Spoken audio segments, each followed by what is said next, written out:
já sei, não. This is your brain on drugs. America's public enemy number one. Drogas? Para elas você faz assim, ó. Bom, eu sou Maria Lúcia Caran, juíza de direito aposentada do Tribunal de Justiça do Estado do Rio de Janeiro.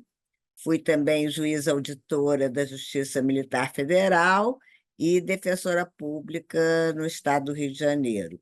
Sou uma mulher branca, de cabelos castanhos, ficando grisalhos, e visto uma camisa estampada de flores.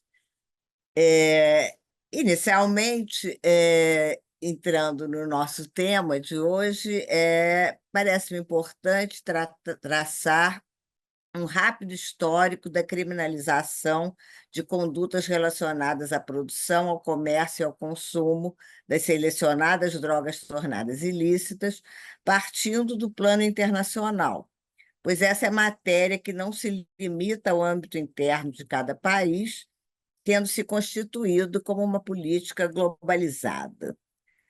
A partir da Convenção Internacional sobre o Ópio, adotada pela Liga das Nações, em Haia, em 1912, que foi a primeira ação internacional destinada a promover uma proibição coordenada à produção, ao comércio e ao consumo de substâncias psicoativas, foram se produzindo outros diplomas internacionais na matéria, até chegar já no âmbito da Organização das Nações Unidas, a ONU, né, as vigentes convenções que passaram a impor a criminalização das condutas de produtores, comerciantes e consumidores das substâncias proibidas. Tais convenções da ONU, ainda vigentes e complementares, são três. A Convenção Única sobre Entorpecentes de 1961, que revogou as convenções anteriores e foi revista através de um protocolo de 1972. O Convênio sobre Substâncias Psicotrópicas de 1971 e a Convenção das Nações Unidas contra o Tráfico Ilícito de Entorpecentes e Substâncias Psicotrópicas de 1988, conhecida como a Convenção de Viena. Todas essas três convenções que orientam as legislações dos mais diversos estados nacionais, aí naturalmente incluído o Brasil. Assim como as suas antecessoras, a vigente lei brasileira, a Lei 11.343 de 2006, espelha as diretrizes criminalizadoras contidas naqueles diplomas internacionais. A Convenção Única de 1961, com as suas 4 listas anexas, em que são elencadas as substâncias proibidas, impôs a criminalização de condutas relacionadas à produção, à distribuição, aí incluído não só o comércio, mas qualquer forma de fornecimento ou entrega a terceiros, e ao consumo daquelas substâncias, nas regras postas em seu artigo 36. Embora ressalvando expressamente a reserva do que disposto na Constituição de cada uma das partes, estabelece a obrigação criminalizadora, com a enumeração de 18 condutas, assim antecipando, com esse número talvez mágico, o voraz e exibicionista estilo de tipificação que, a partir das últimas décadas do século XX, iria marcar nos mais diversos estados nacionais as novas legislações criminalizadoras produzidas sobre essa e outras matérias. Tendo em conta o tema proposto para essas reflexões, que define o usuário, quais os critérios de distinção, cabe ressaltar que essa convenção já faz uma distinção entre ditos usuários e traficantes, estabelecendo que, no caso de usuários, as partes poderiam deixar de aplicar sanções penais, submetendo-os a medidas de tratamento, educação, reabilitação e readaptação social. O Convênio de 1971, que trata especificamente da criminalização nas regras do seu artigo 22, repete em linhas gerais o conteúdo da Convenção Única de 1961. A Convenção de Viena de 88 aprofunda a escalada repressiva, nitidamente se inspirando na política de guerra às drogas, introduzida na década anterior, em 1971, nos Estados Unidos da América. O ex-presidente Richard Nixon fez uma declaração formal de guerra às drogas, que logo se espalhou pelo mundo. política essa intensificada naqueles anos 80 do século XX. A ênfase na repressão já se faz sentir no título dessa convenção, não mais como os diplomas precedentes sobre entorpecentes ou sobre substâncias psicotrópicas, mas agora contra o tráfico ilícito de entorpecentes e substâncias psicotrópicas. Faz-se sentir ainda na própria colocação dos dispositivos criminalizadores que passam a figurar logo de início no seu artigo 3º, claramente expressão da maior relevância dada à matéria criminalizadora.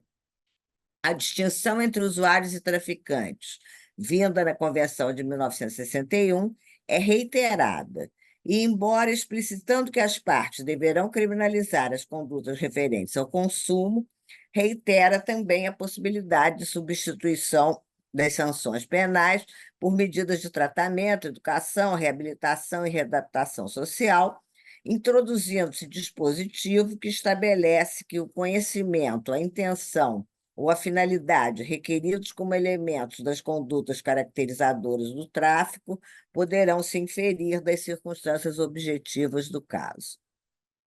Essa distinção entre usuários e traficantes conduz ainda ao afastamento da flexibilidade que se poderia vislumbrar na Convenção de 1961. A ressalva à observância das constituições dos Estados signatários é excluída das regras do artigo 3º da Convenção de 1988, no que se refere às condutas configuradoras ou relacionadas ao tráfico, como se princípios e normas constitucionais pudessem ser invocados somente em determinadas ocasiões ou somente quando enfocam determinadas condutas consideradas menos graves. No Brasil, a criminalização inicia-se com a consolidação das leis penais de 1932, que substituiu a expressão substâncias venenosas do artigo 159 do Código Penal de 1890 por substâncias entorpecentes. Além disso, ampliou a quantidade de condutas proibidas e introduziu a cominação de pena privativa de liberdade, fixada entre 1 e 5 anos para quem fornecesse aquelas substâncias. O Decreto-Lei 891, de 1938, promulgado na ditadura do chamado Estado Novo, fez avançar a sistematização e o alcance da proibição, introduzindo a internação obrigatória daqueles que etiquetava de toxicômanos. Com a edição do Código Penal de 1940, os dispositivos criminalizadores a ele se integraram nas regras do seu artigo 281. Com a nova ditadura instaurada em 1964, essas regras foram sendo modificadas, inicialmente com a Lei 4.451, de 1964, que introduziu a tipificação da ação de plantar as matérias-primas das substâncias proibidas, ainda mantendo as penas de 1 a 5 anos de reclusão. A seguir veio o Decreto-Lei 385, de 1968, que explicitou a criminalização da posse para uso pessoal, combinando-lhe as mesmas penas de 1 a 5 anos de reclusão previstas para o tráfico. 3 anos depois, surgiu lei específica sobre a matéria, a Lei 5.726, de 1971, que, ainda mantendo as tipificações das condutas relacionadas à produção, ao comércio e ao consumo nas regras do artigo 281 do Código Penal, elevou a pena máxima de 5 para 6 anos, introduziu uma tipificação de quadrilha específica para o tráfico e impôs o trancamento da matrícula de estudantes encontrados com as substâncias proibidas, bem como a perda do cargo de diretores de estabelecimentos de ensino que deixassem de comunicar às autoridades sanitárias os casos de uso e tráfico dessas substâncias no âmbito escolar. Veio, então, nova lei especial, a mais conhecida Lei 6368, de 1976, que, mantendo a distinção, diferenciou drasticamente as penas. Para condutas configuradoras da posse para uso pessoal, estabeleceu penas de 6 meses a 2 anos de detenção, triplicando, porém, as penas para as condutas identificadas ao dito tráfico, que então passaram a ser de 3 a 15 anos de reclusão. Em tal lei, veio regra estabelecendo uma espécie de critérios para a diferenciação entre os ditos usuários e traficantes, dispondo que, para a caracterização dos crimes nela previstos, a autoridade policial deveria atender à natureza e à quantidade da substância apreendida, ao local e às condições em que se desenvolveu a ação criminosa, às circunstâncias da prisão, bem como a conduta e os antecedentes do agente, esclarecendo desnecessariamente a evidente possibilidade de posterior alteração da classificação pelo Ministério Público ou pelo juiz. Praticamente desde a edição da Lei 6368 de 76, diversos projetos foram sendo apresentados para modificá-la, até que um desses deu origem à Lei 10.409 de 2002. Suas aberrantes impropriedades foram tantas que, diante dos inúmeros vetos apostos pelo presidente da República, a sua pretendida substituição não se viabilizou. Assim, logo depois, foi apresentado novo projeto que, aprovado pelo Congresso Nacional e sancionado pelo presidente da República, resultou na Lei 11.343, que, entrando em vigor em outubro do mesmo ano de 2006, revogou as leis anteriores. A discrepância entre as penas cominadas para condutas de apontados usuários e traficantes foi acentuada. As condutas relacionadas à posse para uso pessoal, a ainda vigente Lei 11.343 de 2006, passou a combinar penas não privativas de liberdade, penas restritivas de direitos, ao mesmo tempo em que elevou a pena mínima prevista para condutas identificadas ao tráfico para 5 anos de reclusão. Cabe fazer um parênteses para ressaltar que o aprofundamento da escalada repressiva nessa matéria já se anunciava na própria Constituição Federal de 1988, que, paradoxalmente, incluiu, em meio às normas garantidoras dos direitos humanos fundamentais, deslocadas cláusulas de penalização. Uma dessas, a regra do inciso 43 do artigo 5º, criando a inusitada figura dos crimes apelidados de hediondos, a eles equiparou o tráfico de drogas para determinar um tratamento diferenciado, mais rigoroso para as condutas que o configuram, o que logo foi se concretizando a partir da Lei 8.072 de 90, a hedionda Lei dos Crimes Hediondos, e de subsequentes legislações igualmente violadoras daquelas mesmas normas garantidoras dos direitos humanos fundamentais. Voltando especificamente à questão da distinção entre usuários e traficantes, sugerida como centro das nossas reflexões, verifica-se que as regras do artigo 28, e seu parágrafo 1º, da vigente Lei 11.343 de 2006, tipificam as condutas de adquirir, guardar, ter em depósito, transportar ou trazer consigo drogas e de semear, cultivar ou colher plantas destinadas à preparação de pequena quantidade de tais substâncias proibidas para consumo pessoal. Como acontecia nas legislações brasileiras anteriores e como acontece nas convenções internacionais, a diferenciação dessas com as condutas previstas no artigo 33, em seu parágrafo 1º, item 2, idênticas em seu aspecto objetivo, adquirir, guardar, ter em depósito, transportar ou trazer consigo as substâncias proibidas, ou semear, cultivar ou fazer a colheita de plantas que se constituem matéria-prima para a preparação de drogas, a diferença reside em aspectos dos tipos objetivos, isto é, o especial fim de agir, consistente na destinação para consumo pessoal, explicitado nas regras do artigo 28, seu parágrafo 1º, e o especial fim de agir, consistente na destinação a terceiros, implícito nas regras do artigo 33 e seus parágrafos. A regra do parágrafo 2º do artigo 28, trazendo ligeiras modificações ao que anteriormente previsto na Lei 6368 de 76, dispôs que, abre aspas, para determinar se a droga se destinava a consumo pessoal, o juiz atenderá à natureza e à quantidade da substância apreendida, ao local e às condições em que se desenvolveu a ação, às circunstâncias sociais e pessoais, bem como a conduta e os antecedentes do agente, fecha aspas, critérios esses reafirmados em regra dirigida à autoridade policial, no artigo 52.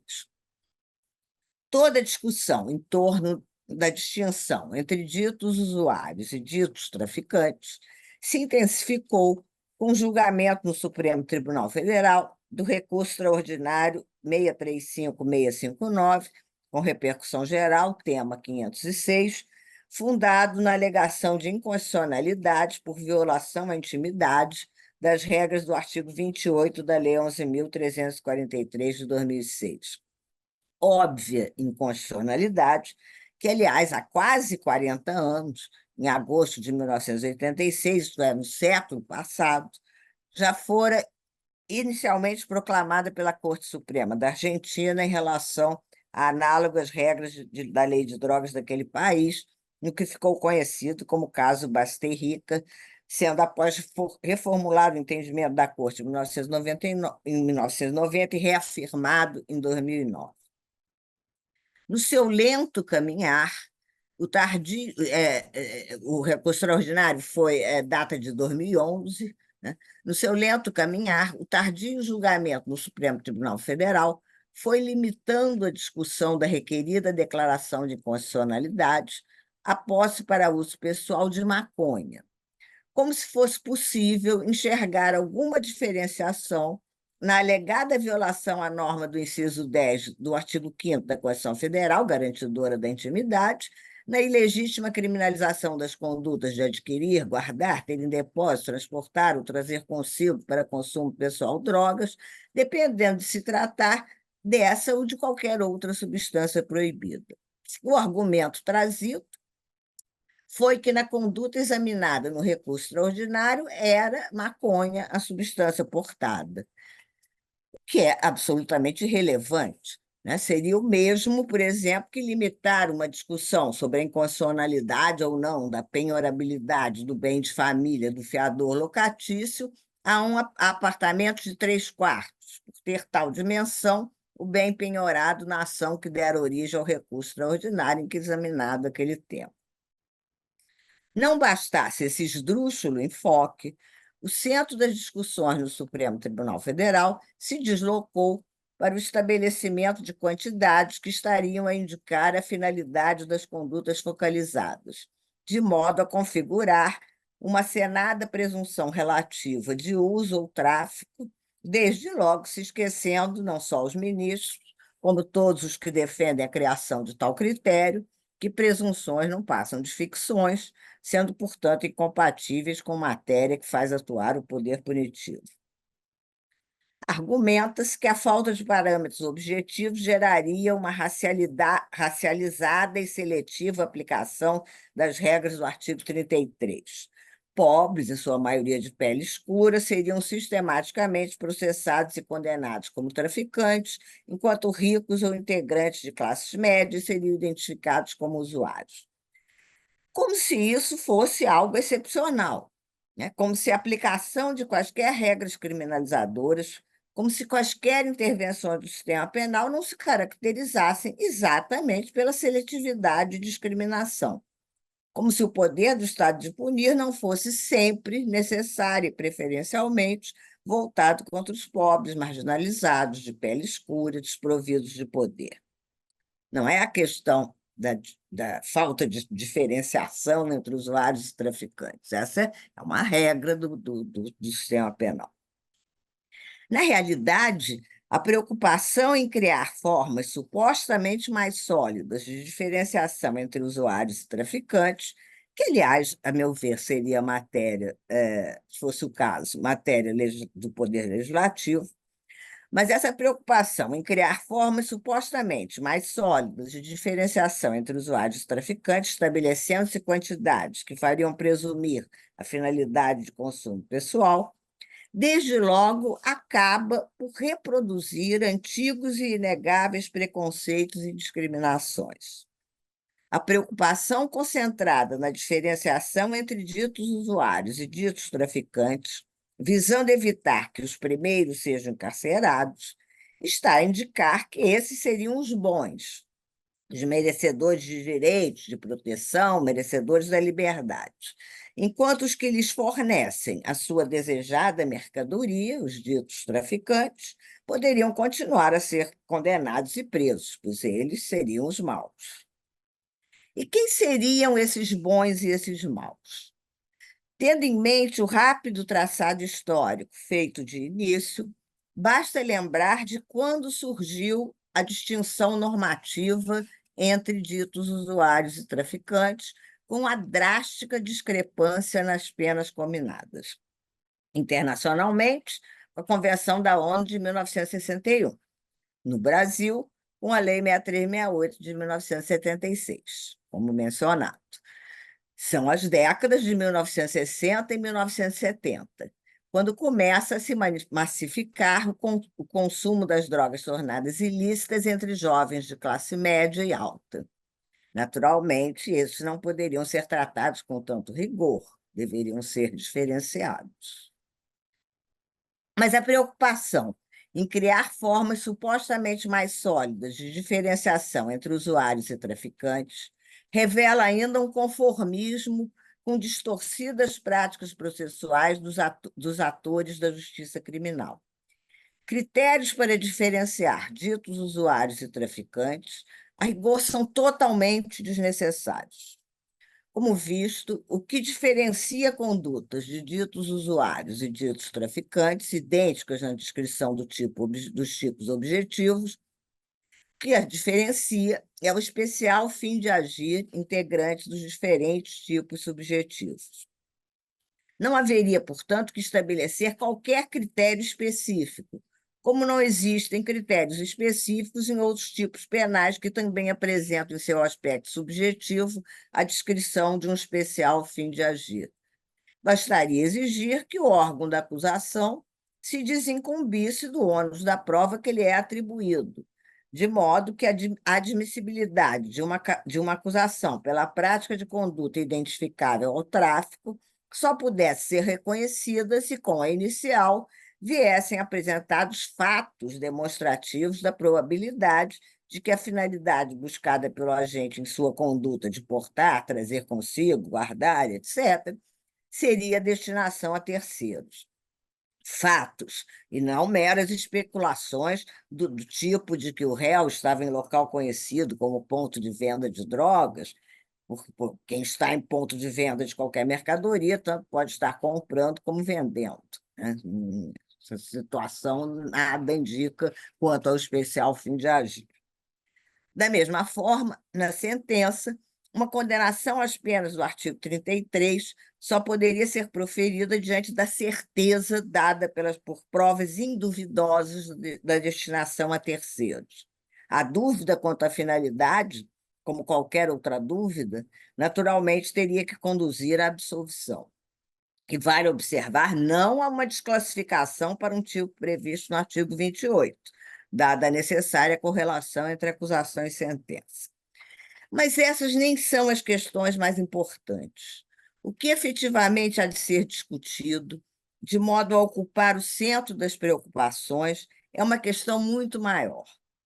É a necessária afirmação da ilegitimidade de todas as regras criminalizadoras das condutas de produtores, comerciantes e consumidores das selecionadas drogas tornadas ilícitas. Não basta proclamar a manifesta inconstitucionalidade da criminalização da posse de quaisquer drogas para uso pessoal. Tanto as regras criminalizadoras de condutas voltadas para o uso pessoal, quanto as regras criminalizadoras de condutas voltadas para a produção e a distribuição das selecionadas drogas tornadas ilícitas, sistemática e manifestamente violam normas garantidoras de direitos fundamentais inscritas na Constituição brasileira, nas demais constituições democráticas e nas declarações internacionais de direitos. Normas essas que, naturalmente, ocupam hierarquia superior na Constituição. Com efeito, essa sistemática violação já se faz presente na própria diferenciação das drogas entre lícitas e ilícitas.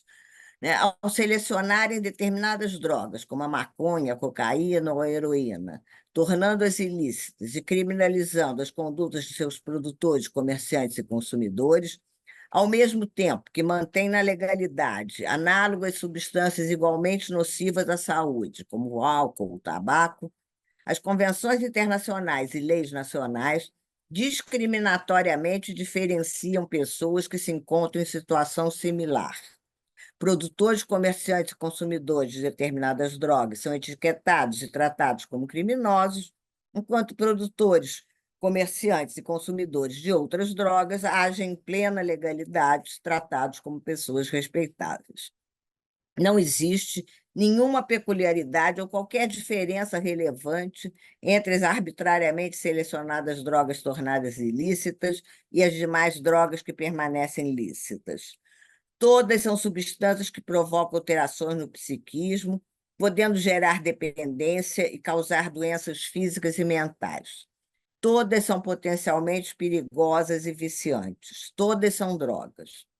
O tratamento diferenciado a condutas de produtores, comerciantes e consumidores de umas e outras drogas configura distinção discriminatória inteiramente incompatível com o princípio da isonomia.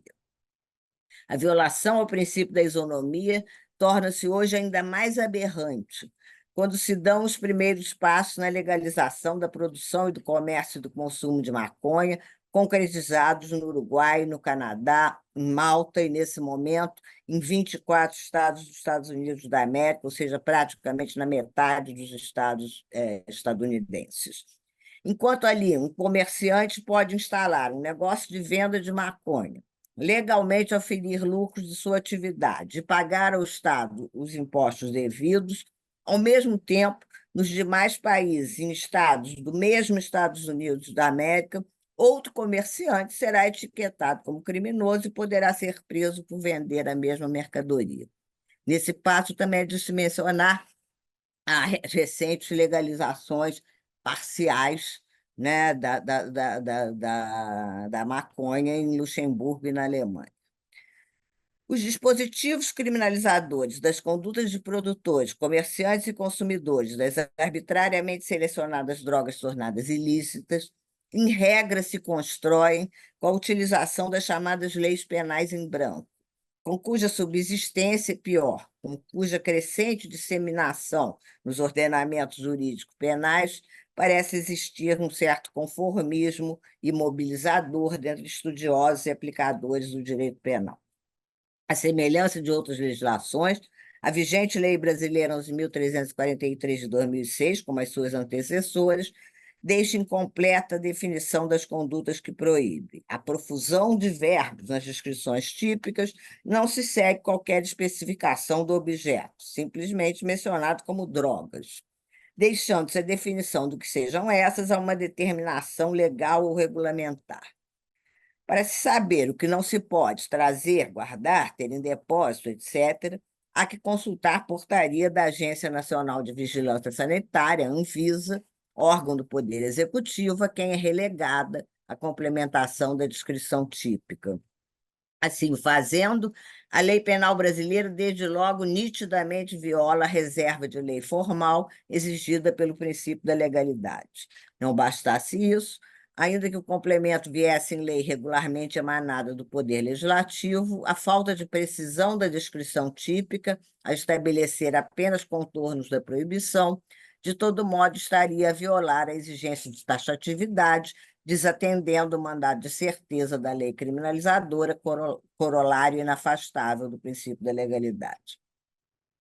As proibicionistas convenções internacionais e leis nacionais ainda ignoram a noção de consentimento, criando crimes sem vítimas e assim desconsiderando a exigência de ofensividade da conduta proibida, com que vulneram a cláusula do devido processo legal, de cujo aspecto substantivo diretamente deriva tal exigência.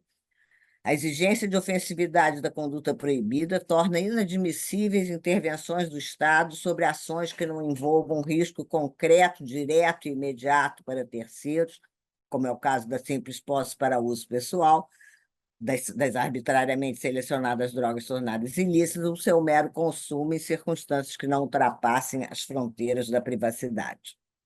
Mas não só. Igualmente inadmissíveis são as intervenções do Estado quando o autor da conduta age em conformidade com a livre vontade do suposto ofendido, como acontece na venda ou em qualquer outra forma de fornecimento das substâncias proibidas a um adulto que quer adquiri-las. Passados 100 anos da proibição, né? A proibição a nível internacional, como eu mencionei, se inicia no começo do século XX. Com seus mais de 50 anos de guerra às drogas, lembramos que a guerra às drogas foi declarada em 1971, os resultados demonstram que não houve qualquer redução significativa na disponibilidade das substâncias proibidas. Ao contrário, essas arbitrariamente selecionadas drogas tornadas ilícitas foram se tornando mais acessíveis, mais baratas, mais potentes, mais diversificadas, como atestam os relatórios periodicamente divulgados pela própria Organização das Nações Unidas, através do secretariado de seu escritório para drogas e crimes, o UNODC. A manifesta inaptidão para atingir o declarado objetivo de eliminar, ou pelo menos reduzir, a disponibilidade das arbitrariamente selecionadas drogas tornadas ilícitas, já revela a desconformidade da política criminalizadora com o postulado da proporcionalidade, também diretamente derivado da cláusula do devido processo legal. Nesse ponto, basta considerar o primeiro dos seus requisitos, a adequação, a exigir que quaisquer medidas interventivas do Estado que restringam a liberdade dos indivíduos se mostrem aptas a atingir o objetivo pretendido.